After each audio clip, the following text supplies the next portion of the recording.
I'm Jackie Fernandez, and this is DEIJB Conversations. And today we're going to be focusing on taking a DEIJB inventory.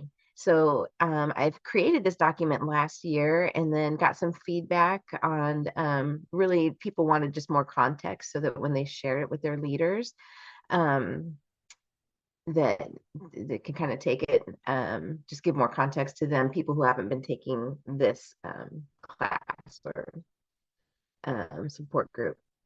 But what I did is I took all of the topics that we cover in a year and then just created this inventory tool for you to sit down by yourself or with partners in ministry or leaders in your ministry and just really work through the different topics. It's not to grade you. It's not to tell you everything you're doing wrong. And it's not to say when you get done, now go do all of this. It's just to help prioritize and to assess where you are and to bring some awareness forward. And it's really to see what might come out of the conversation itself. This is always, in my opinion, a goal to discovering what is on the heart of the congregation. Your congregation may be totally lit up for, climate change topics, supporting the earth, and not have any thoughts or feelings about other major issues. So go with that, right? Go with what's alive in the heart of your community. And it's not that we don't want to bring other topics like anti-racism or, accessibility in our building or things like that forward. But if we can work with what people are gifted with and passionate about, then we're going to get farther. And all of the other topics will become relevant. This is all kind of like the 12 powers. We can talk about each power individually, but they're all working together all the time, and so it's the same with these concepts. So first I'm going to go through the PowerPoint that I have, and let's see. And then we'll look at the actual inventory document. Okay, so you should see the PowerPoint there, and don't look at that slide. Okay, here we are. This quote, Margaret Wheatley, who's an author and a teacher: "There is no power for change greater than a community discovering what it cares about." And that's just it. When the community realizes, all of our communities have a personality. And of course, there will be, someone who has, is really doing all of the anti-racism work and someone else is really saving the planet. But the overall kind of area of interest and what really catches fire in the community, that's going to be our impetus for change. That's going to be how we can show up in the world most effectively. Not to say that we won't change after we spend a year focused on, one area, then we might shift to another area, but it really just gives that collective backbone to the work. So why it matters in ministry. It reflects the heart of our spiritual teachings. This is the B in DEIJB, the belonging, oneness, love, and justice. These are the heart of our spiritual teachings. And so this is why it matters. We're connecting dots for people. We so often, kind of like we learn history in isolation. We learn European history and we learn, history in the Americas, but people were living in both places at the same time. So sometimes we separate in our brains, just in the same way we separate sort of our Monday through Saturday lives from our Sunday lives, or we separate the rest, our relationships and our working lives from our spiritual lives and practices. And really the work is to integrate all of it. And so to bring this DEI conversation, add the justice, add the belonging, really add those spiritual components to it in a more, stated way, right? A more forward way, because really what's at the heart of this work, it's not about, hiring in the workplace. And it's all about hiring in the workplace. Who belongs at the table? So we just always bring it back into the spiritual fold because everything is spiritual. It builds truly inclusive, welcoming, and transformative communities, right? The safest place ought to be our spiritual community for growth and change, right? That should be the place where we come as we are to be transformed. And so that means we're going to show up in our authenticity, our vulnerability, in our ignorance, in our unknowing, and allow ourselves, make ourselves available to be transformed in the loving bonds of community. And so bringing the justice work, bringing DEI conversations into our spiritual conversations is really going to be the most honest and deeply rooted place of transformation in these topics. Competence versus well-meaning attitudes, right? It's so easy to, in our unity communities, like we affirm, the Christ nature of all beings. We see you, the Christ as you. We love you. Therefore, I'm colorblind. I don't see color. Stop that. See the beautiful black skin. See beautiful brown skin. See the glorious wheelchair. Notice the things that make us all unique expressions of that one divine presence. But we can hide behind those platitudes because they seem to create comfort without actually doing the work of being willing to be uncomfortable and okay with that, like being willing to bring our full humanity forward with our spirituality. So these conversations create a level of competence to where I can say, oh, look, I'm just learning how to use pronouns and it's still a struggle for me, but I want to honor you. And if I make a mistake, I'm going to notice and I'll do better next time. That vulnerability, that kindness, that like taking the emotional labor off of the person who's, maybe trying out new pronouns for themselves. Owning that part is making it about you. That shows competence that is not about your comfort. It's not about your well-meaning attitude. You're not resting on that. You're showing that I'm doing the work and I'm learning, so I might make some mistakes. Just being able to say that can elevate the person saying it and the relationship between them and someone that may be new in their lives in the community. And it sets a tone for how we relate to each other in our spiritual communities. It helps us to uncover unconscious bias and systemic exclusion, and it strengthens trust, engagement, and spiritual growth. So these things are so important to how we relate to each other and how we flavor. Like we could look at them as like the spices and the herbs of our spiritual expression, right? We've got, the meat and potatoes, if you will. Let's see how far I can run with this analogy, a metaphor. We can, have the meat and potatoes of our spiritual teachings, right? Spiritual law. But how we flavor them in each of our communities, is really going to take place in our competency in DEIJB matters, because it is how we live the oneness that we teach. All right, so what is the inventory? It's a reflective tool for evaluating how DEIJB principles are integrated into all aspects of ministry. I'll say most because it's possible that I've missed something. So I should change that to most. Assesses policies, practices, communications, culture, and leadership. This could be a growing edge. Likely, just like in your congregation, your staff might have different representation from different generations. Different cultural backgrounds, ethnic backgrounds, different lived experiences, like we've talked about, like what's our context, and when we have that kind of variety in probably a small staff, there can be a lot of just unconscious bias that's taking place and sort of activated fears that are unspoken, walls that we unintentionally put up between each other. And when we can engage this level of conversation, those walls are going to come right down. It encourages accountability, growth, and transformation. And it gives us a space to take responsibility. It can, when we're looking at the state of the world or the state of the country or the state of systems, it can be very overwhelming, and it can be so easy to sort of get lost in that overwhelm. Like, what can little old me do? And even that question contradicts everything we teach, and that's our spiritual nature and our human nature working together, feeling the powerlessness of it all. So when we can wrap these conversations into our spiritual practices, we begin to own the power in our ability to affect real change.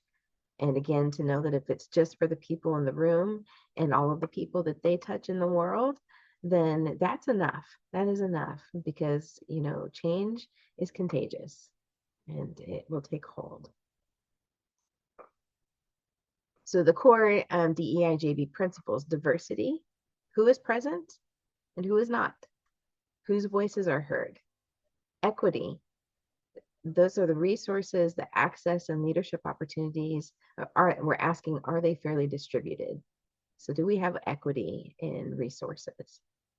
Which means that, it's the famous example of three people looking over a fence, and one needs a ladder, one needs a stepping box, and the other can just stand on the ground, right? So they don't have equal resources. One has a ladder, one has a box, and one just has their shoes. But they have equity. They have equity in the resources that are being used so they can all see over the fence.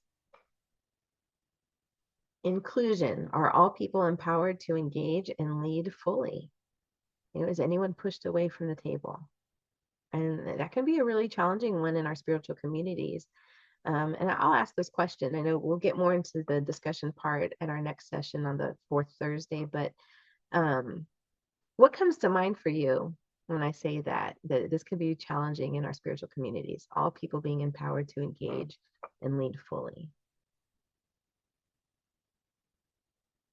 Go ahead and just unmute yourself. The first thing that comes to my mind, because our community is so homogenous in many ways, is introverts versus extroverts.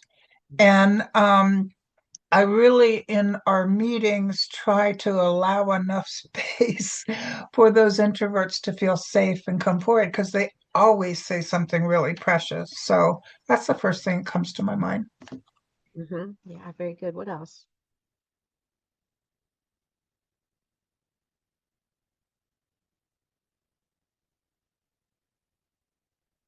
What becomes a challenge? We are asking the question, are all people empowered to engage and lead fully? What comes to mind as a real challenge for that?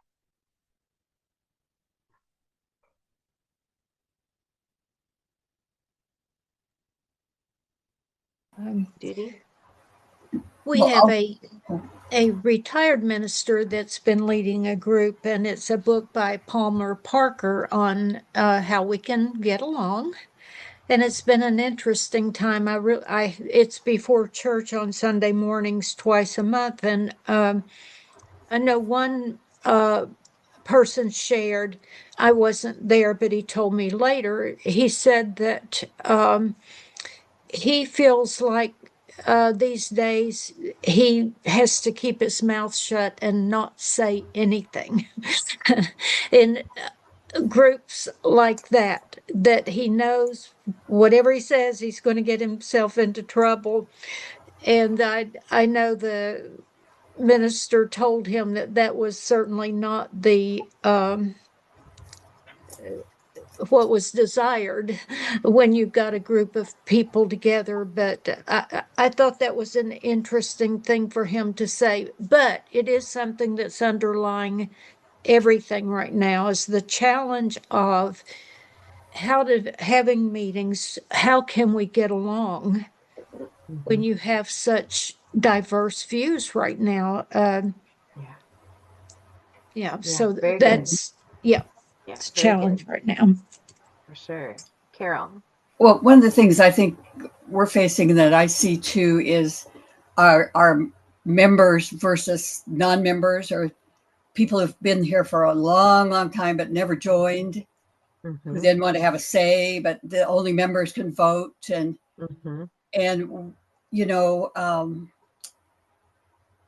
our board, frankly, is a pretty, what should I say, since this is a public forum, it's a little bit older and ingrown. Only the faithful few step forward to be on the board. Sure. And that's, that is such a common experience where it's kind of the same people are in leadership, because no one else will, and we know they will. Sure. And we've been looking and looking, but everybody we ask, they've been looking for new members, but I'm not a member. And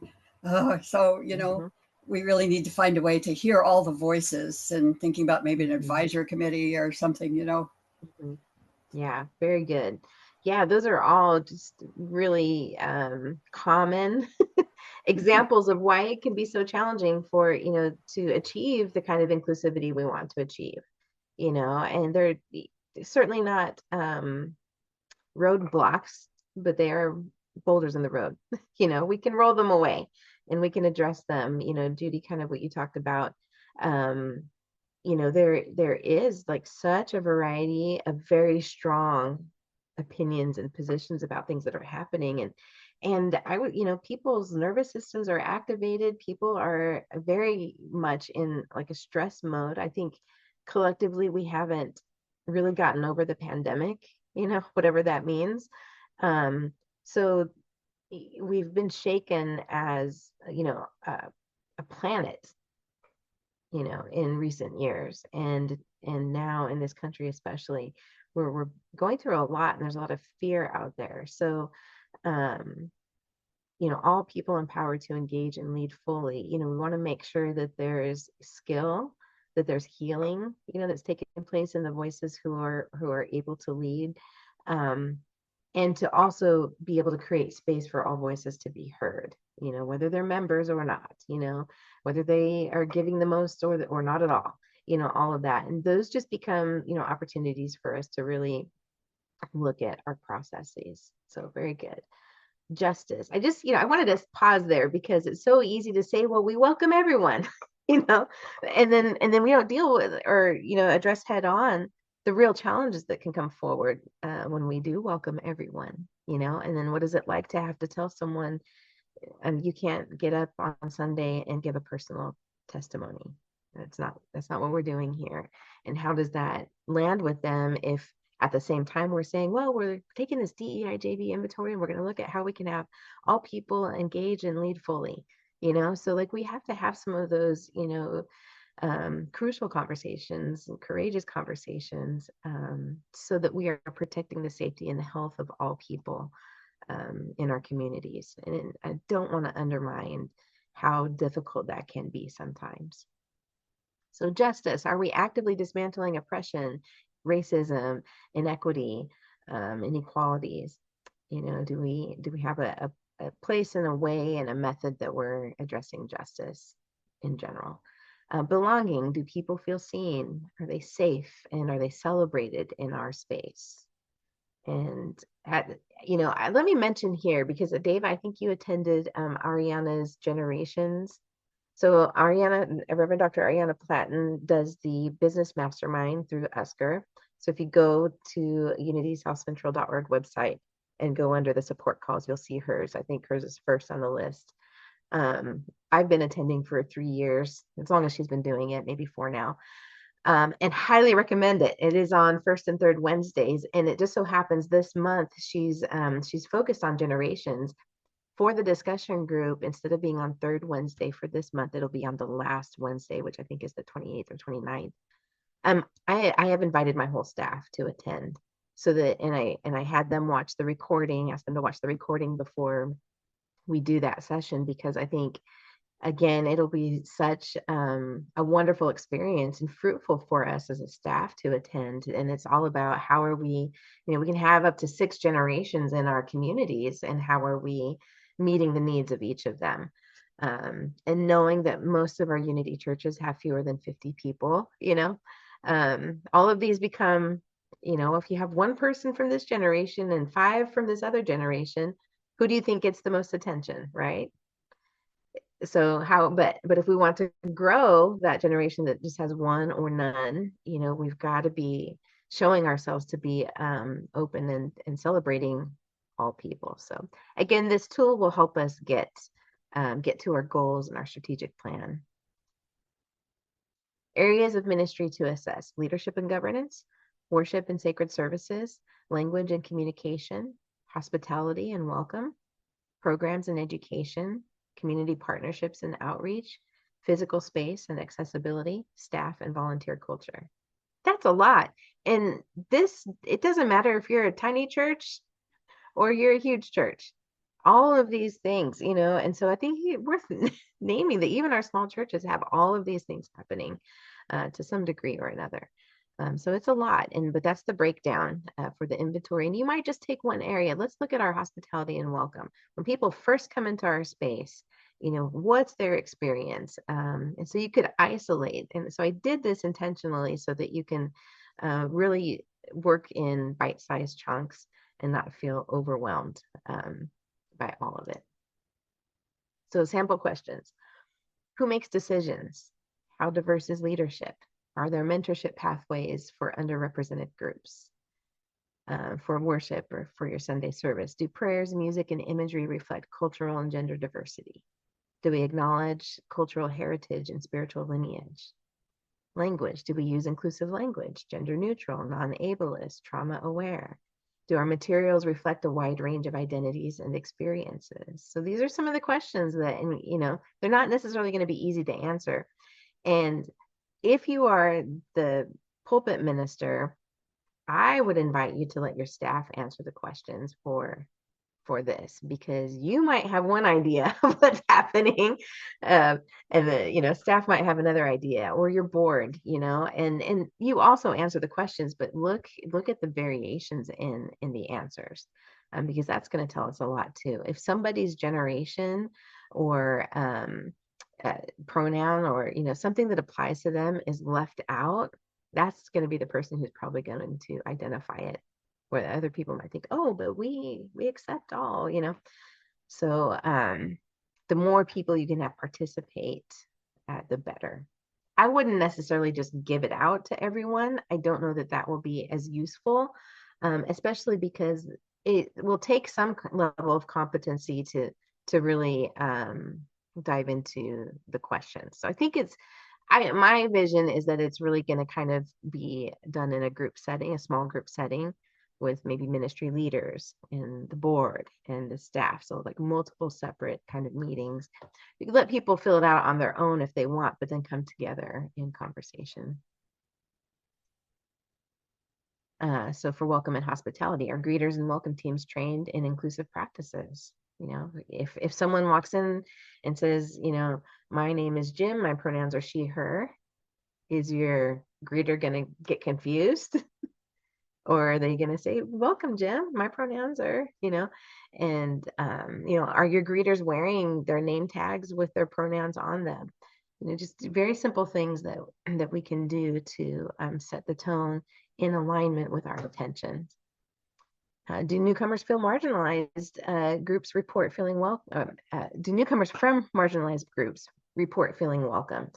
So if they're the one Black person, if they're the one transgender person that shows up, do they feel welcomed? Does everyone swarm to them to make sure they feel welcome, which is like kind of the other end of the spectrum of ignoring or avoiding, right? Is also not necessarily comfortable. So again, for awareness, and hopefully we can take some lightheartedness to it as well, and not be like, oh, we really messed this up. But we're in our humanity, and and all of the behaviors, social behaviors, are learned from our families of origin, our communities of origin, shaped through our adult lives, and and it's just, we're just people. We're people doing our best. Education and programs. Do classes include diverse perspectives and authors? Or, you might think, well, we're a bunch of white people. How are we going to create diversity? Well, then find books that are by people of color or people that are not represented in your community. So you've got that perspective coming in. Get a guest speaker who's Muslim. Lots of other ways that we can bring it into the room, and that raises the competency of those in the room. It also shows your commitment to diversity, even if it's not, part of the makeup of the family, so to speak. Our cultural and healing practices honored respectfully. Do we just steal from everything without honoring where these practices are coming from? Physical space. Is signage inclusive? Language, symbols, accessibility. Is the space physically accessible to all bodies? So these are the kinds of questions on the inventory. And then we want to go from reflection to action. So we don't want to just do it and talk about it. We want to then, review the findings with honesty and compassion. You know, it might be really tender. Like there might be something that comes to light that's a real miss with the community. And, you know, the board might feel guilty, your staff might feel guilty and, you know, and feel bad. And we don't want to go into shame. That serves no one. You know, Judy, you talked about the gentleman who's just like, I know if I say anything, I'm going to get in trouble. But that's not helpful, you know, and it's kind of, it's almost, you know, and not about him specifically, but that kind of response could be passive aggressive.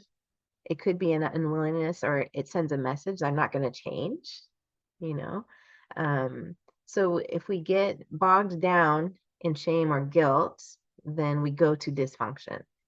Or if we're just looking at this, like we're bringing it to light so that we can heal it, right? Things that are covered do not heal well. One of my favorite sayings. Things that are covered do not heal well. So we're going to identify areas of growth and quick wins. Like what's an easy fix? You know, if we realize, oh yeah, somebody's been complaining about that sign because, you know, maybe the contrast of the color is terrible, or something on your website or your newsletter. This is like, let's just fix it. Like that's an easy win. You know, we create better readability for those who are dyslexic or have vision issues. That's a quick win. Let's do that. You know, new signs around the building, quick win. And so if we can start moving in that direction, we feel more empowered and we realize that we can take action that really has an impact, a positive impact for people. Invite feedback from the voices who are impacted by whatever comes forward, like so that we don't make assumptions about what is needed. Very easy to do. And then also it invites more voices to the table and people get to shape the things that they want and need. Prioritize sustainable, meaningful change. Like let's not start a huge project so that, you know, we can address something that is not something we can actually sustain, or we don't have the person power, you know, to participate in. Again, that goes back to what's alive in the heart of the community. What really, you know, what are people really responding to in the inventory? Let that drive you, like, you know, highlight it. Like there was a lot of interest and energy or anger or joy or curiosity. Anything that's emotionally charged, note the kind of emotion and what it is that caused that charge, because that will be your guiding light of where to start to make the most impact. And it takes commitment to the path, right? It is spiritual work. DEIJB is spiritual work. Progress, not perfection, is the goal. We want to listen deeply, act boldly, and love radically. And I put this quote here again. There's no power for change greater than a community discovering what it cares about. And our communities care about people. We care about each other. We care about, you know, the spiritual health of the broader communities that we live in. And so it's easy in that regard. I'm going to stop share on this and then share any questions or thoughts before I'm going to pull up the inventory itself.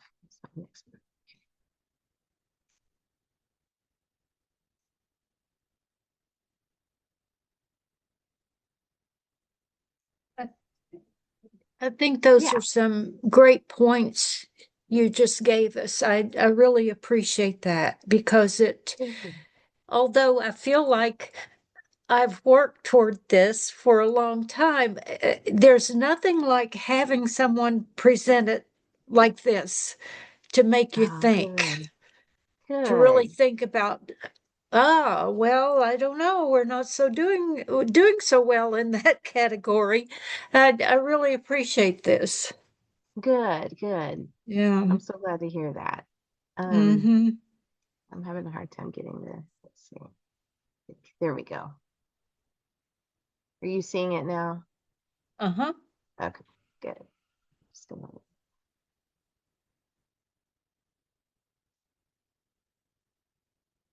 Okay, good, good. That's my hope, is that it gives us a tool, something practical we can use, walk away with, and feel free to adapt if, you know, or cross out a section if it's not really applicable to your ministry, or if it feels overwhelming.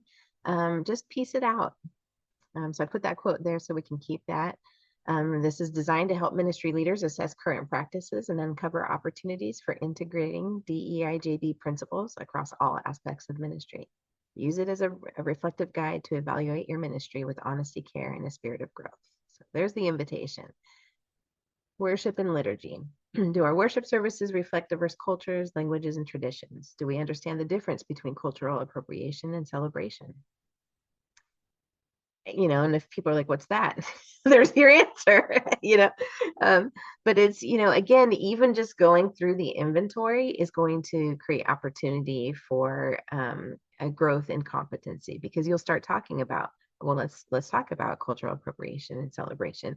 You'll probably have an example, when we brought, someone from, the Ojibwe tribe to do a dance, so that we weren't culturally appropriating. We brought someone with that lived experience from that culture in to do it. On this other time, we used sage before our burning bowl ceremony. Well, it was locally sourced sage, ethically sourced sage. We did the practice, as an honoring of this ritual. Like, so in that case, maybe you didn't have someone with a lived experience there, but you still made sure that you ethically sourced the sage, that kind of thing. So there are just different ways that we can honor other cultures and make sure that we're celebrating and not appropriating. Our music selections inclusive of various cultures, expressions, and histories. Like, how varied is our music? Are our prayers and liturgies mindful of inclusive language? Are diverse images and metaphors used for God, source, spirit, divine mind, creator, divine feminine, divine non-binary? Treat everyone you meet like God in drag. So many ways. And I think that, again, that's something in Unity we generally do pretty well. But there's always the invitation to check your own sort of, are you in a rut with how you name God? Because as soon as we've named God, we've said less than God, right? So let's not be attached to the name. And it's an easy way to show accessibility, spiritual accessibility, especially to newcomers, but even to those who've been sitting in the pews for decades. Is there visible representation, race, gender, age, ability in worship leadership, like your speaker, your soloist, your musicians, platform assistants, greeters, ushers? So really look across the board to someone coming into your Sunday experience. Whoever is putting on the service, are they seeing visibly? Are they seeing representation?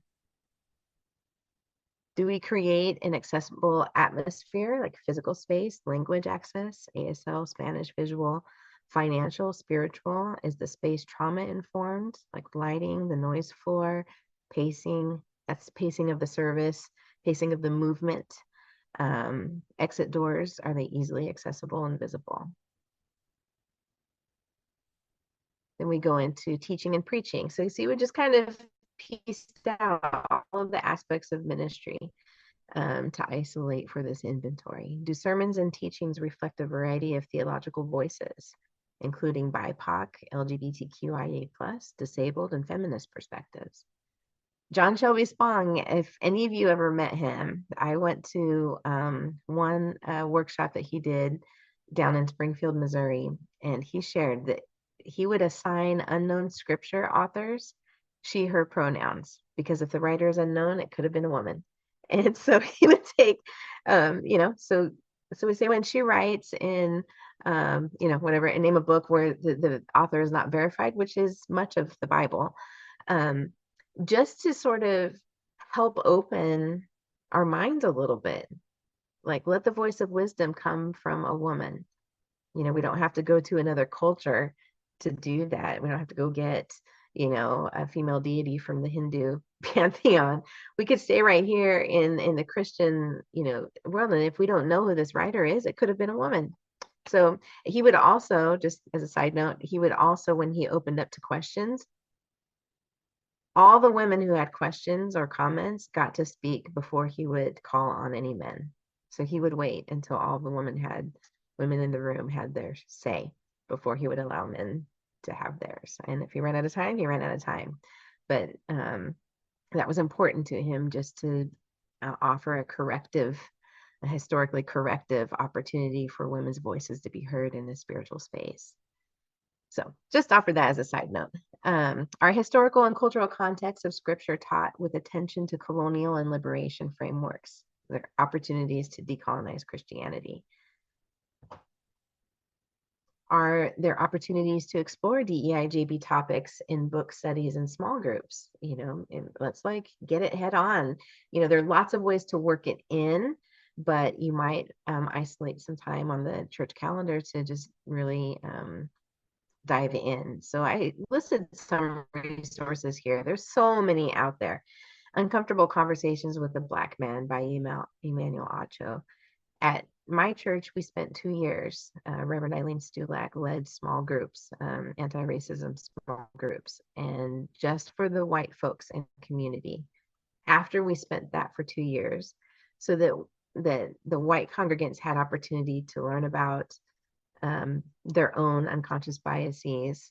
I got to explore white fragility, those kinds of things in a safe space. We call it caucus, right? You caucus into a group. And then we started combining conversations with everyone in the community. So it's a really good book. It's an easy read. It is not easy content to work with, but it's an easy read. And there are also videos on YouTube where he interacts with people, and really powerful, even just to do the video section. But the book is, again, it's a very easy read, very good. How to Be Anti-Racist by Ibram Kendi. Transgender 101, A Simple Guide to a Complex Issue. Inclusion on Purpose, Allies and Advocates, Neurodiversity at Work. Folkswithfaith.org has lots of blog resources and courses that we would find very helpful. There's like a gender course that's free, those kinds of things. So I just wanted to include that list of options there in case that immediately catches fire in your community. You've got just some leads there.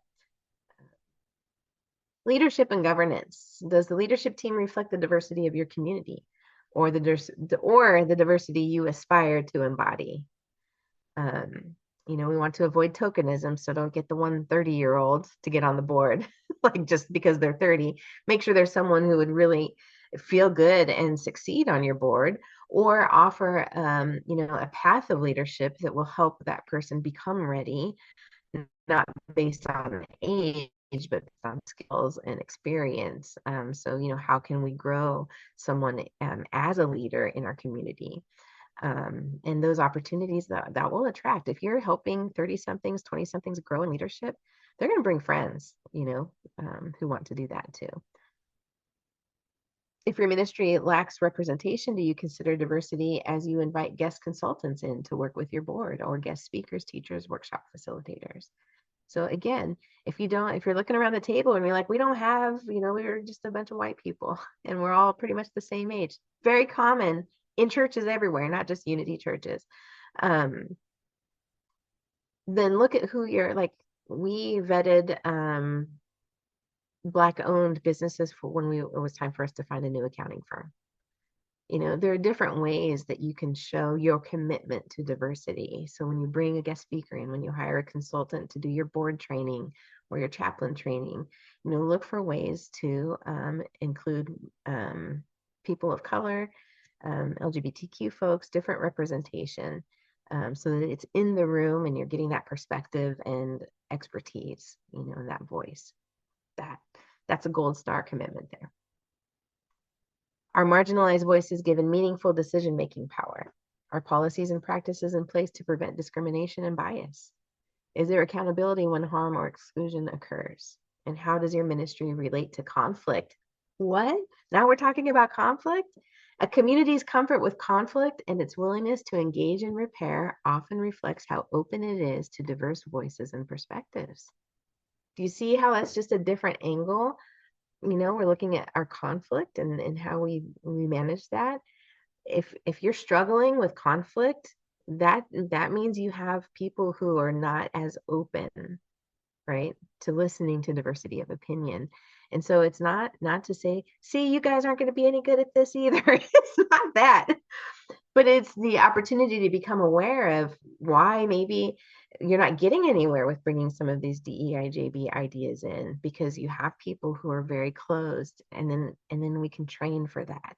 You know, do some conflict resolution training, do some nonviolence communication training, start, you know, helping people to find safety and openness. And then you can, you know, keep going into these other more uncomfortable conversations. You know, it is a process.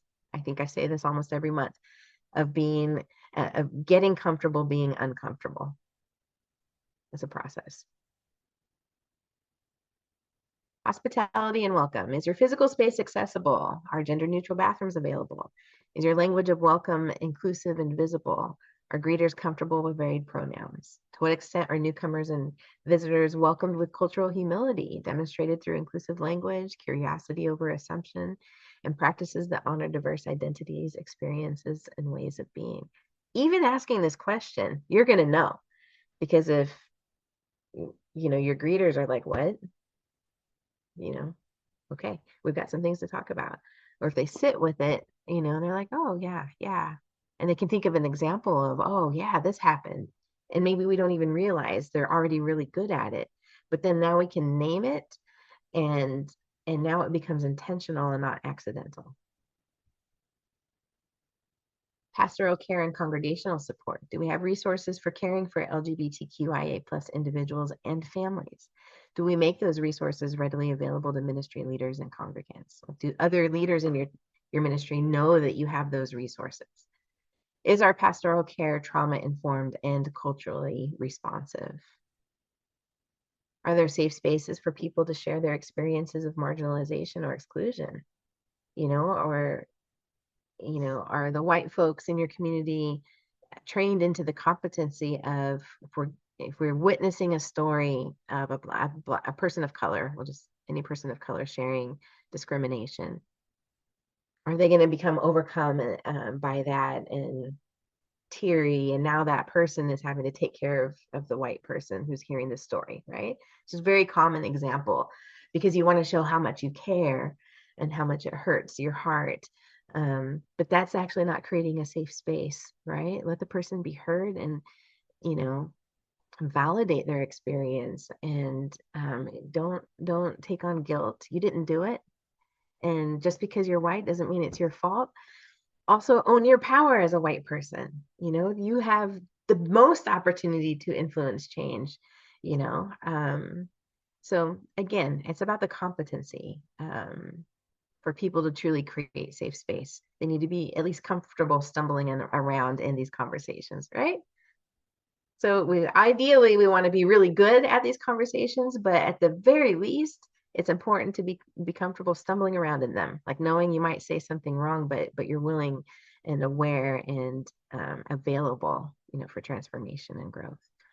Do we acknowledge and hold space for collective grief related to injustice?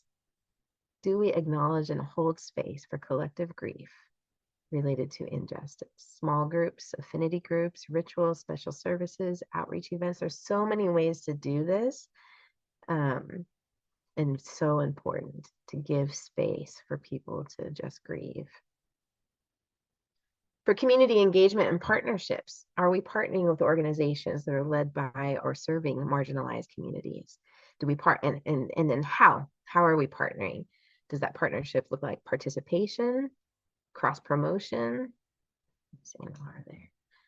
financial support, sponsorship for an event, etc.? Like we just, you know, we tithe 10% out every month, and we just use part of our tithe as a sponsorship for a conference called Artthropy, and it's for Black leaders to come into a space and through like spoken word poetry and other art forms, they are addressing mental health for leaders, you know, so specifically for those who are going into, or I should say going into business leadership, because there are some colleges that send students to that a specific event, but then also for active leaders in the community.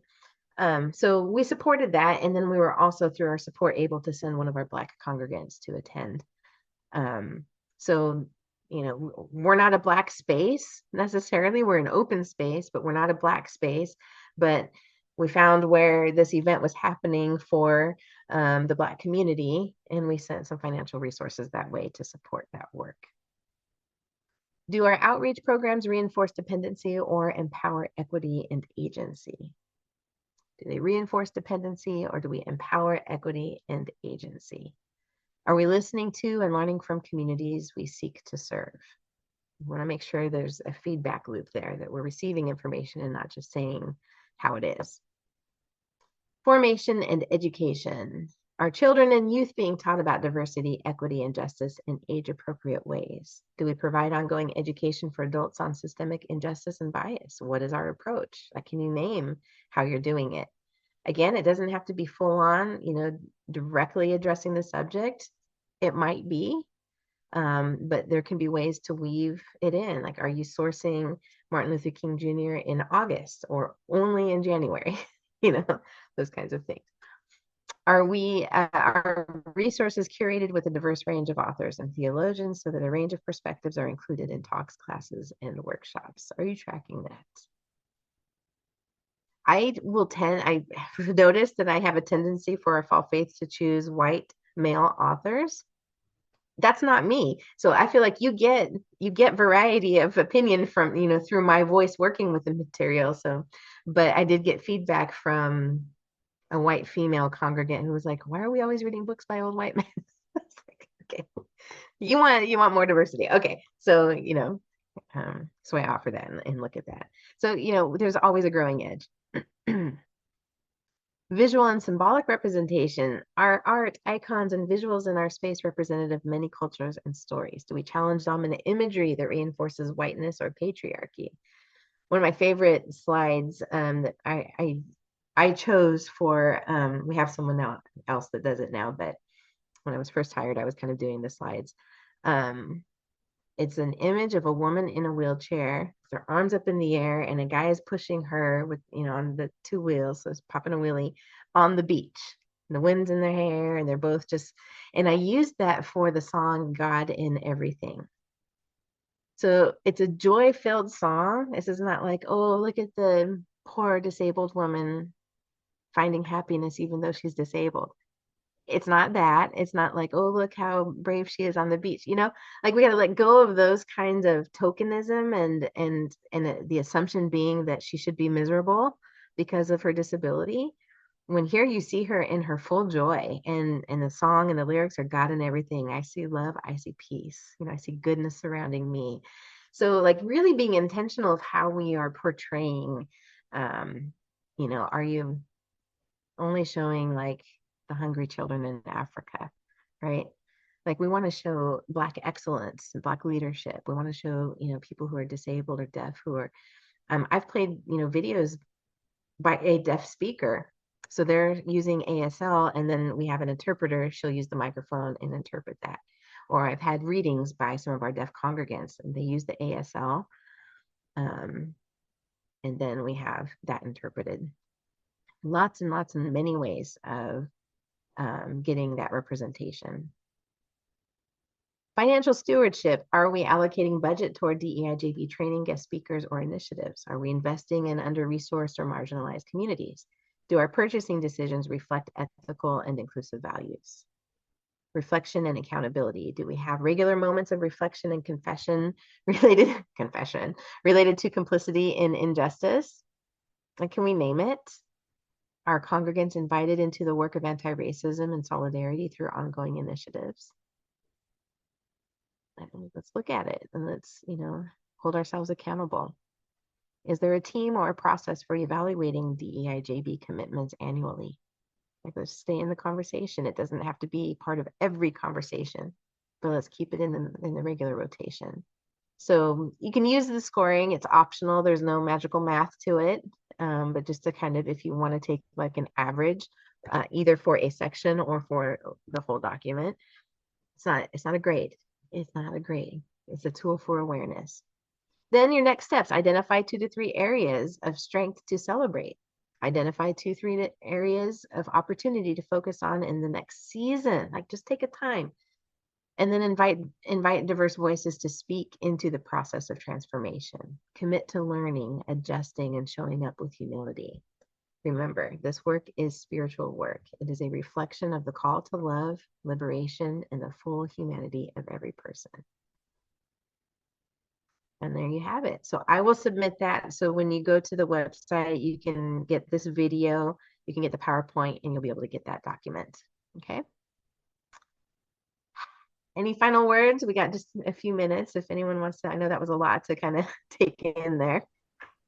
Thank you. I'm going to say a quick goodbye and go do taxes. All right. Happy taxing. Thank you. Bye. Bye. Well, thank Thank you you all for very being much. Yeah. here. Yeah.